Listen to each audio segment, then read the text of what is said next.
δυσφωνούσε. Στη καμάρα μου ερχότανε γελώντας να με βρει. Κι ώρες πολλές για πράγματα περίεργα μου μιλούσε.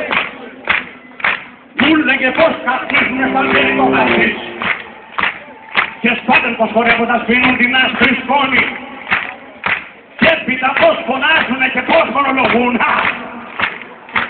όταν οι Γάλλοι μόνιρα περίεργα τους σηκώνει. Έλα!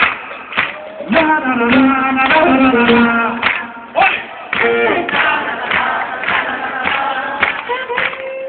Να να να να να να να να.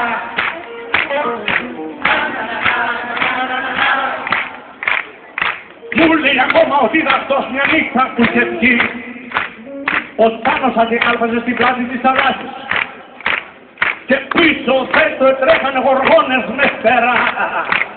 Σαν πάμε τότε μου λέγε και εσύ θα δοκιμάσεις.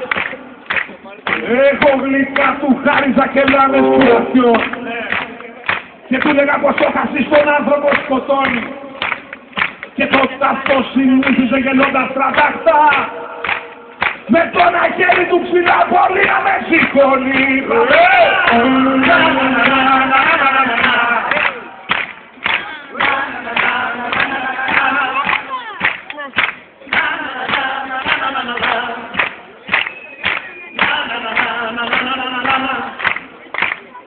Μες στο τεράστιο σώμα του είχε μια θώα καρδιά.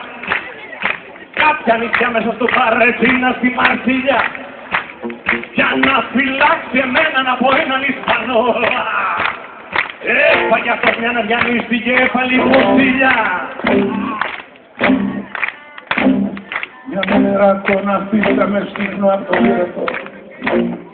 Τώρα στην από Ανατολή να φύγεται να λιώνει. Φαίνεται τον μαύρον το παλιό σου χώρες του. Και